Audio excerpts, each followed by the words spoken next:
এই মাসে তো ফুচকার ব্যবসাটা ভালোই হলো। বেশ ভালো রকমই লাভ করা গেছে। হ্যাঁ, শুধু এটুকু লাভ দেখে থেমে গেলে হবে না, আমাদের আরো বেশি টাকা উপার্জন করতে হবে। জিনিসপত্রের দাম তো আগুন।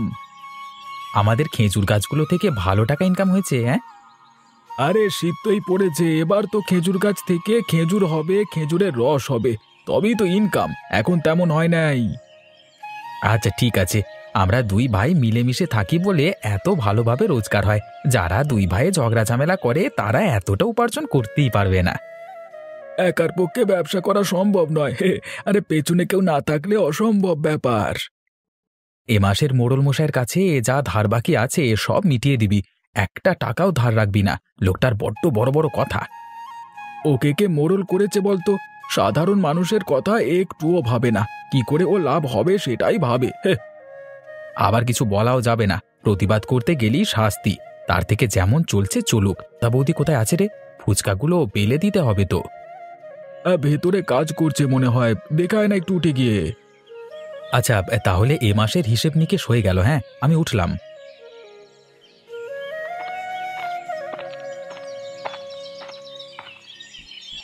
দিদি, ভালোভাবে ফুচকাগুলো একটু বেলো, পাতলা পাতলা আর কড়মড়ে করতে হবে, তবে খরিদ্দারের ভালো লাগে। হ্যাঁ দিদি, আমি ভালোভাবেই করছি, তুমি মন দিয়ে কাজ করো। আজকে ফুচকা নিয়ে বসবে মহেশ দাদা? হ্যাঁ, আজকে তো ওরই যাওয়ার কথা।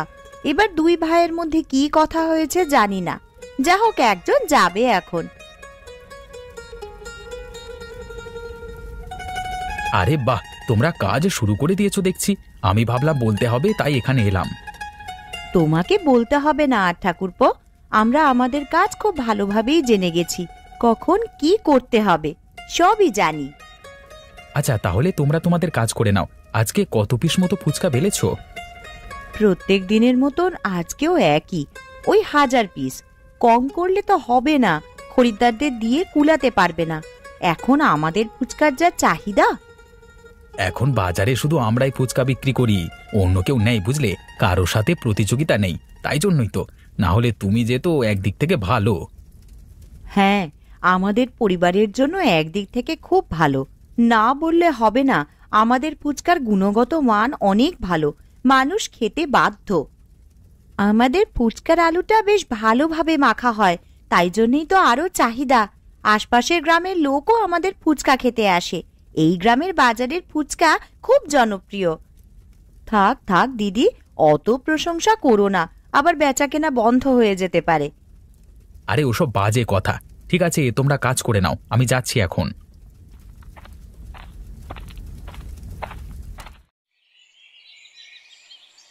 মোড়ল মশাই, আমি আসতে পারি? আরে হারাধন, তুমি? হ্যাঁ হ্যাঁ, ভেতরে এসো। বলো, তারপর সব কেমন আছো? আমি ভালোই আছি। আপনি কেমন আছেন? আমিও ভালোই আছি। তা হঠাৎ আমার কাছে ছুটে এলে, কিছু দরকার আছে নাকি? এই দরকার বলতে আমি ভাবছিলাম ফুচকার দোকান করব। আমাদের বাজারে রোজের ফুচকা কেনা বেচা করব। আরে বাহ, এ তো খুব ভালো কথা। বলো, আমি কি সাহায্য করতে পারি? আমাদের গ্রামের বিখ্যাত ফুচকাওয়ালা হচ্ছে মহেশ আর সুরেশ। ওরা থাকতে আমার ফুচকা বিক্রি হবে না, ওদের ওখান থেকে উঠিয়ে দিতে হবে। ওরা দুই ভাই এতদিন ধরে ব্যবসা করছে, ওখানে উঠিয়ে দেওয়া এত সহজ হবে না। কিন্তু ঠিক আছে, তবু আমি চেষ্টা করব। না না মোড়ল মশাই, আপনাকে ব্যবস্থা করে দিতেই হবে। আমি তো আপনার ভাই হই, বলুন, হয়তো পাতানো ভাই, কিন্তু ভাই তো। ওরে, তোকে ভাই যখন বলেছি তখন আমি সব করব তোর জন্য। ঠিক আছে, তুই নিশ্চিন্তে যা, আমি সব ব্যবস্থা করে দেব, তারপর তোকে জানাবো। আমি কিন্তু আপনার আশাতে আছি, দয়া করে ব্যবস্থা করে দিন। ওরে, ভাই হয়ে দাদার কাছে হাত জোর করতে নেই। তুমি নিশ্চিন্তে যাও, বাকিটা আমি সামলে নিচ্ছি। কি ভাই, চলে এসেছিস? বেশ ভালোই বিক্রি হয় তোদের। জি দাদা, আমাদের ভালো বিক্রি হয় বলেই প্রত্যেক দিনের খরিদ্দার আমি আপনার দোকানের। ময়দা, তেল সব কিছুই তো কিনে নিয়ে যাই। হ্যাঁ, তোদের যত বিক্রি হবে আমাদেরও ততই লাভ হবে। ভালো করে ফুচকা বিক্রি কর, তোরও লাভ আমারও লাভ। দাঁড়াও দাঁড়াও, খরিদ্দার আসছে। খরিদ্দারকে ছেড়ে দিয়ে তারপর তোমার সাথে কথা বলছি।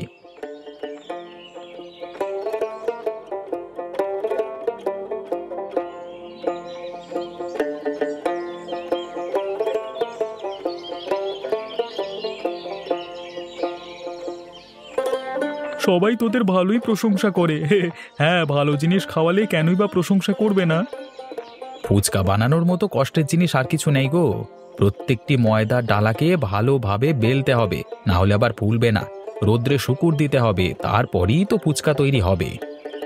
হ্যাঁ, কষ্ট তো আছেই, কিন্তু মুনাফাও আছে। আচ্ছা, তোর দাদা মহেশ কোথায় রে? আজকে কই একবারও দেখতে পেলাম না। দাদা তো কালকে ফুচকা নিয়ে বসেছিল, আজকে আমার পালা। আর দাদা মনে হয় মোড়ল মশাইয়ের বাড়িতে গেছেন টাকা দিতে, কিছু টাকা বাকি ছিল। ও আচ্ছা, কাল তাহলে মহেশ আসবে?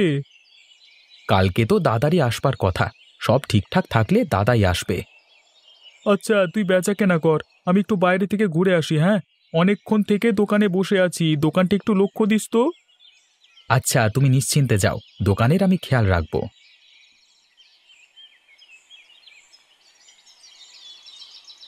মোড়ল মশাই, আমি ভেতরে আসতে পারি? কে? এই সময় তো আমি কারোর সাথে দেখা করি না। ফিরে যাও, কালকে সকালের দিকে এসো। মোড়ল মশাই, আমি মহেশ বলছি, আপনার টাকাটা দিতে এসেছি। আবার কেন কালকে আসবো, আজকে নিয়ে নিন না। আচ্ছা, ভেতরে এসো দেখি। তা কত টাকা পাবো তোমার থেকে? মনে নেই আমার, কাগজপত্রগুলো এখন বার করতে পারছি না, বুঝলে। আগে আপনি 5,000 টাকা পাবেন, সব টাকাই নিয়ে এসেছি, কাগজপত্র পরে দেখে দেবেন। কই দে দেখি, টাকাটা গুনে দেখি সব ঠিকঠাক আছে কি। এই নিন মোড়ল মশাই, আপনি দেখে নিন ঠিকঠাক আছে কি না। হ্যাঁ, টাকা একদম ঠিকঠাকই আছে, কিন্তু তোমার সাথে একটা কথা আছে। হ্যাঁ, বলুন না, কি বলবেন? তুমি বাজারে ফুচকা নিয়ে বসো তো, আমি দেখেছি। এখন 1 মাস ফুচকা নিয়ে বসবে না। কিন্তু কেন মোড়ল মশাই? ফুচকা বিক্রি বন্ধ রাখলে আমাদের উপার্জন কিভাবে হবে?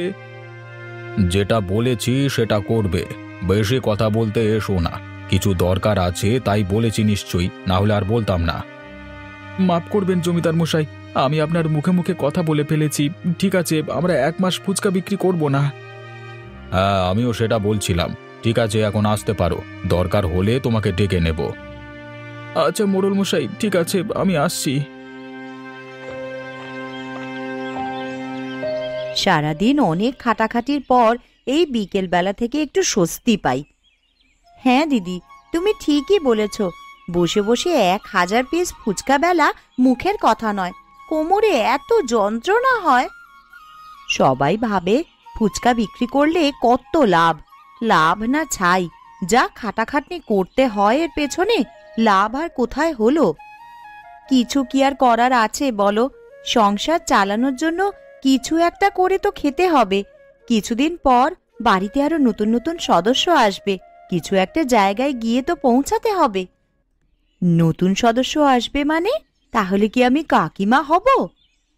ভবিষ্যতে কিছু না কিছু একটা তো হবেই, তাই বললাম, এটা তো সাধারণ ব্যাপার, হাসাহাসি করার কি আছে? না না, কথাটা শুনে হঠাৎ হাসি পেয়ে গেল।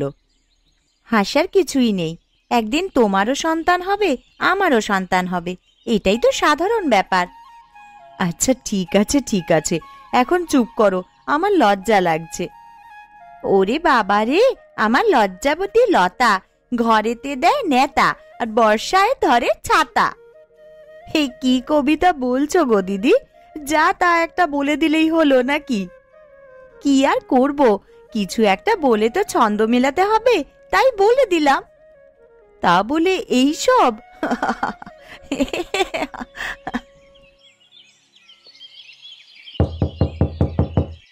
এই ভর সন্ধেবেলায় আবার কে এলো? দেখি তো দরজাটা খুলে। আরে যাচ্ছি রে বাবা, অত তাড়াহুড়ো কিসের? আরে মোড়ল মশাই, আপনি আসুন আসুন, ভেতরে আসুন, একটু রেগে গেছিলাম, আমায় মাফ করবেন। হ্যাঁ আচ্ছা আচ্ছা, ঠিক আছে, ওসব কিছুই নয়। দাদার ভাইয়ের মধ্যে একটু রাগারাগি হয়েই থাকে। এবার ভেতরে চলো। আমার বাড়িতে আপনি হঠাৎ করে চলে এলেন মোড়ল মশাই? হ্যাঁ, আমার কাছে একটা আবদার করেছিলে তো, মহেশকে ওখান থেকে তুলতে হবে, ওই ব্যবস্থাই করেছি। কাল থেকে ওই বাজারে তুমি ফুচকা নিয়ে বসবে, কেউ কিছু বললে তারপর আমি দেখছি।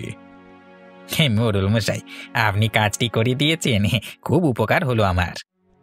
কিন্তু আমার তো কিছু উপকার হলো না, আমায় কিন্তু কিছু ভাগ দিতে হবে। আচ্ছা, আপনি এত কাজ করে দিয়েছেন যখন, আপনাকে ব্যবসা থেকে 20% দেব, হবে তো? এই তো এবার একটা কাজের কথা বললে।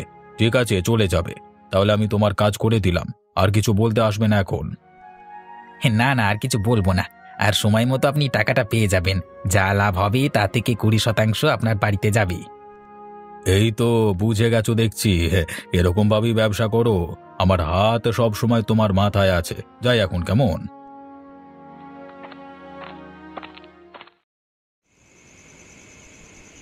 আজকে দুই ভাই তাড়াতাড়ি চলে এসেছে দেখছি। ভালোই হয়েছে, একটু জমিয়ে গল্প করা যাবে। আজকে তো বেশি রাত হয়নি। আর গল্প রে। কি হলো রে দাদা, তুই ওরকম মাথা নিচু করে বাড়ি ঢুকছিস? মন মেজাজ ভালো নেই নাকি? মন মেজাজ তো খারাপ হবেই। মোড়ল মশাই বলেছেন 1 মাসে যেন ফুচকা নিয়ে না বসি। কি একটা কাজ আছে সেটা আর বললেন না। সে কি, এই 1 মাস তাহলে আমরা কিভাবে রোজগার করব? ফুচকাই তো আমাদের ব্যবসা। মোড়ল মশাই এই রকম বললেন কেন? ব্যাপারটা কি হলো? হঠাৎ মোড়ল মশাই বারণ করে দিলেন কেন? বললেন তো কাজ আছে। কি কাজ জিজ্ঞেস করলাম, আমাকে তো বললেন বলা যাবে না। এটা আবার কেমন ধরনের কথা? কারোর ব্যবসা বন্ধ করে দিয়ে কি কাজ করবেন? আমাদের সংসার চলবে কিভাবে? 1টা মাস যা হোক করে কষ্টে শিষ্টে চালিয়ে দিতে হবে, তারপর সে ভেবে দেখা যাবে এখন। আমি যাব আর একবার মোড়ল মশাইয়ের সাথে কথা বলতে। এরকম ভাবে আমাদের ব্যবসা বন্ধ করে দেবে? আমাদের সংসার চলবে কিভাবে? না না, একদম নয়। গেলে আবার কি না কি বলবে। তার থেকে কিছুদিন অপেক্ষা করে যাই, দেখি কি হয়, তারপর ভেবে দেখা যাবে এখন। আচ্ছা, তুই যেটা বলছিস সেটাই তাহলে হবে। কিছুদিন অপেক্ষা করি, দেখা যাক কি হয়। রাত হয়েছে, ঘুমিয়ে পড়ো সবাই। শুধু শুধু জেগে লাভ নেই।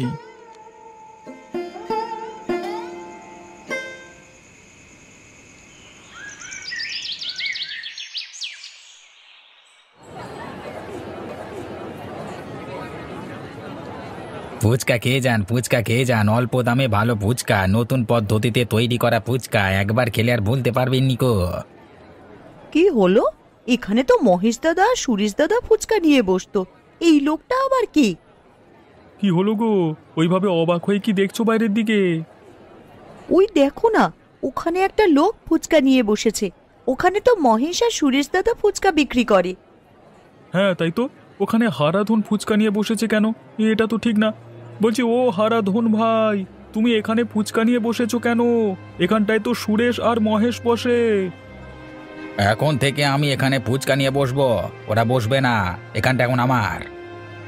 এইভাবে বললেই হয় নাকি? এক্ষুনি ওরা ফুচকা নিয়ে আসছে, তোমাকে সরে যেতে হবে। এইখানে বসবার জন্য মোড়ল মশাইকে ওরা ভাড়া দেয়, জানো? আমি কেন সরে যাব? মোড়ল মশাই আমাকেও বলেছে এখানে বসতে। কি হলো ব্যাপারটা? গিয়ে খবরটা মহেশকে দিয়ে আসি।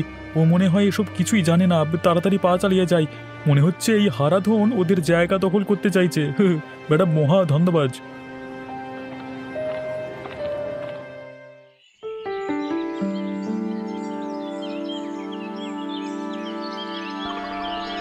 দাদা, আমার মাথায় একটা বুদ্ধি এসেছে।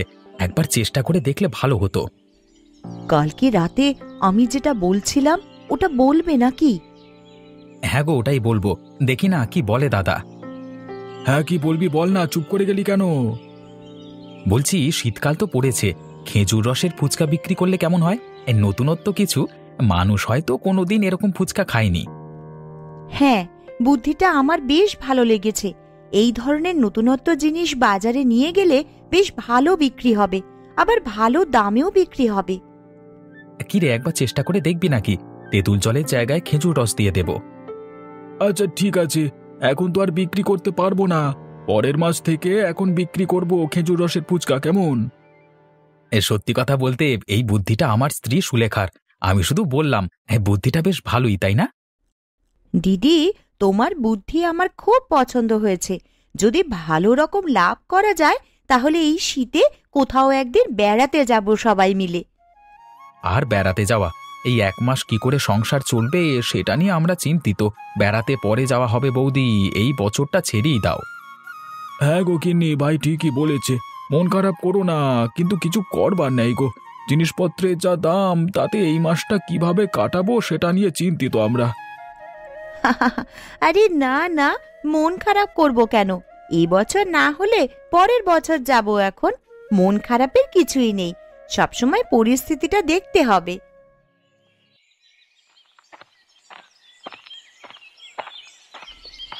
সুরেশ, মহেশ, কি হয়েছে দেখবি চল। কি হলো রে? তোকে এত চিন্তিত দেখাচ্ছে কেন? ওসব এখন ছাড়, আমার কটা প্রশ্নের উত্তর দে দেখি। তুই কি বাজারে জায়গাটা ছেড়ে দিয়েছিস? তুই কি ফুচকা বিক্রি করবি না আর? কে বললো তোমাকে এসব কথা? আমরা তো বিক্রি করব আবার 1 মাস পর, এখন আর নয়। কেন, কি হয়েছে? এসব প্রশ্ন করছিস কেন? তাহলে তোরা একটা চক্রান্তের শিকার হচ্ছিস। বাজারে তোদের জায়গায় বসেছে হারাধন, ও নাকি এসব কথা বলছিল। আজ থেকে তো হারাধন বসবে এই জায়গায়। কি বলছো কি গো রবিন্দা? আমাদের তো মোড়ল মশাই বলল 1 মাস বাজারে বসতে হবে না, কিছু একটা কাজ হবে। তাহলে এই সেই কাজ? হ্যাঁ, আমাদেরকে সরিয়ে হারাধনকে জায়গা করে দিচ্ছে। হ্যাঁ, এটাই হবে। হারাধন আর আমাদের গ্রামের মোড়ল মশাইয়ের গলায় গলায় সম্পর্ক। এটাই হয়েছে। 1 মাস বলে আর তোদের ওখানে বসতেই দেবে না, বুঝলি? বসার দরকার নেই আমাদের ওখানে, আমাদের ওখান থেকে তুলে দিতে পারে, কিন্তু আমাদের বাড়ি থেকে তো তুলে দিতে পারবে না। রাস্তার ধারেই তো আমাদের বাড়ি, বাড়ি থেকে ফুচকা বিক্রি করব, তাও আবার খেজুর রসের ফুচকা। হ্যাঁ হ্যাঁ, আমি আর দিদি দুজনে মিলে খেজুর রসের ফুচকা বিক্রি করব। দেখব কেমন খরিদ্দার না আসে। একটা খরিদ্দারও ওই হারাধনের কাছে যাবে না। তোমরা উত্তেজিত হয়ে যেও না, আমরা দেখছি। তোমাদের কিচ্ছু দেখতে হবে না। কাল সকাল থেকেই আমরা খেজুর রসের ফুচকা বিক্রি করব। আমি আর দিদি বিক্রি করব। তোমরা শুধু দেখতে থাকো 2 বউয়ের খেজুর রসের ফুচকা কেমন বিক্রি হয়। আচ্ছা আচ্ছা, তাই করবে? হ্যাঁ, মোড়ল মশাই কটা টাকার লোভে এটা নাও করতে পারতো। আচ্ছা, তোরা তাহলে খেজুর রসের ফুচকা বিক্রি কর। ওই চক্রান্তটাই জানতে এসেছিলাম আর কি।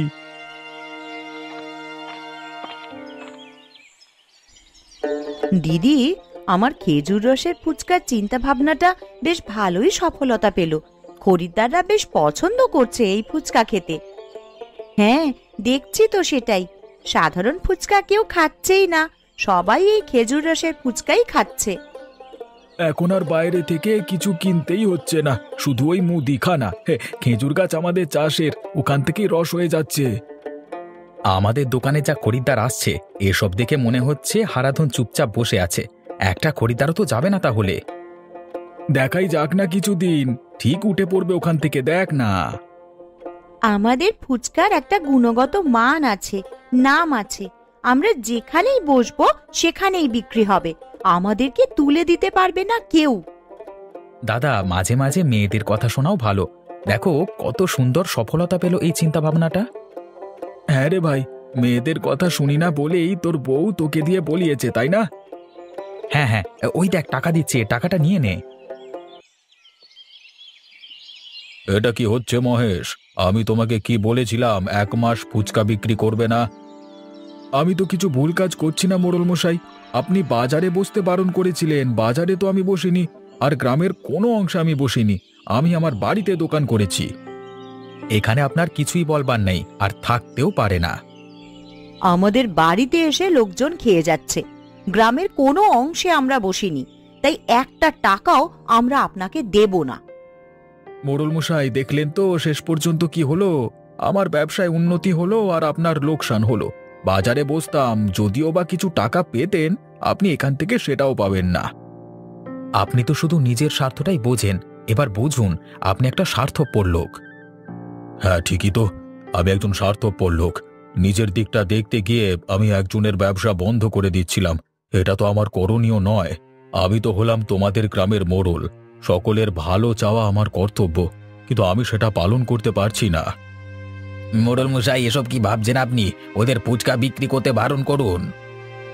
আরাধন, আমি তোমাকে ভাইয়ের মতো ভালোবাসি। আমার চোখ খুলে দিয়েছ মহেশ এবং সুরেশ।